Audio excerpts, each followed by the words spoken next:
So Nike has aped into the NFT game. They've purchased NFT fashion and collectible startup. Zach, tell me if I'm saying this wrong. Is it just what RTFKT or is it like Rtific? Artifacts. I think it's Artifact. There we go. I think that's it. All right.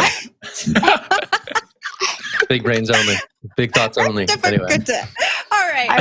So Artifact's flagship product is a hybrid NFT physical shoe inspired by CryptoPunks. Nike president John Donahoe said in a blog post, "We're acquiring a very talented team of creators with an authentic and connective brand.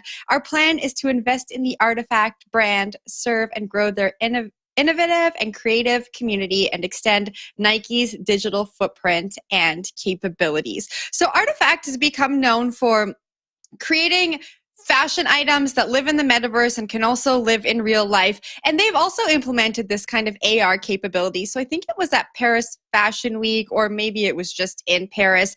They launched an app that was very similar to Pokemon Go, and you could see these fashion items come to life. I think we have one of this interesting kind of puffer jacket. It may come up on the screen at any moment now, but maybe not. Okay, maybe. Oh, there it is. Yeah, so this was part of this. et al.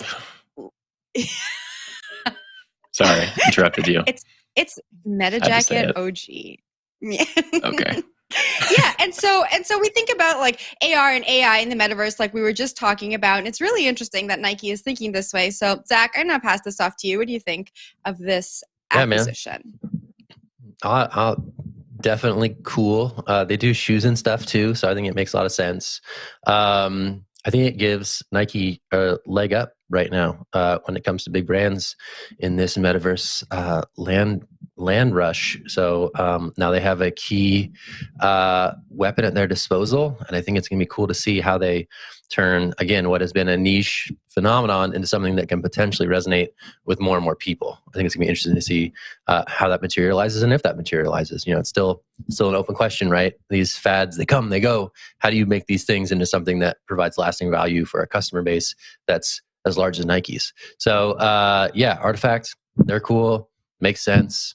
Curious to see if it works. Gonna watch this one for sure. And we should all be decked out in cool virtual swag / what an idea kicks at all for times. Sponsorship. All right, good times. Up to you, Naomi.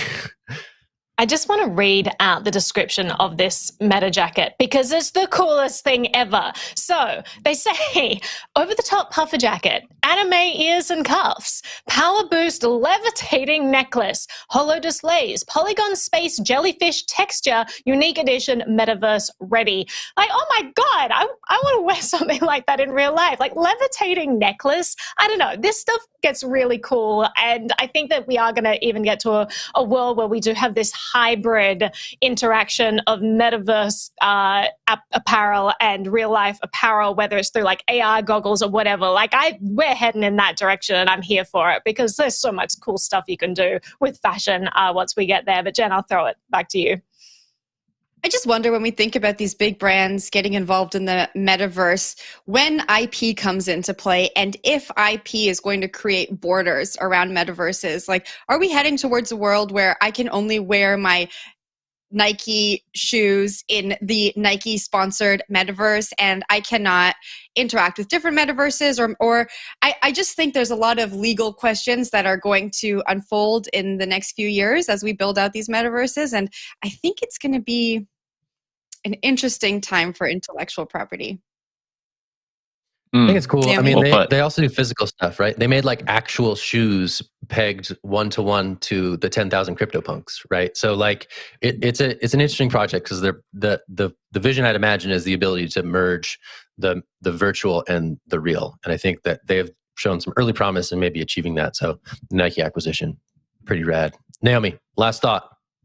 Final quick thoughts. Yeah, when it comes to property rights in the metaverse, like we are so far away from even delving into that. I mean, they have to figure out how to code in, like literally just being able to whitelist certain tokens so that you could maybe, send tokens to your fans, create a space in the metaverse, and only those people holding the tokens can enter. Like we haven't even figured out that. Currently, if you wander through the metaverse, you're just kind of wandering through people's properties. You're like all of we're so far away from anything that is that comprehensive, like being created, because this stuff is tough. Like we have a long way to go, and I'm glad there are billions of dollars piling into this because there's a lot of work ahead of us. I don't know if you guys explore the metaverse at all. Like it's really cool and interesting, but yeah, we got a lot of kinks to work out there. And currently, if you're going into or building anything in an Ethereum metaverse, I hope that you have trillions of dollars in your back pocket to build, because anything on chain is just incredibly expensive. And if it's not on chain, then it's not a decentralized metaverse at all. It's just someone's server hosting all this stuff. So just be aware, like pass through all of the buzzwords and understand what the reality of the metaverse is right now.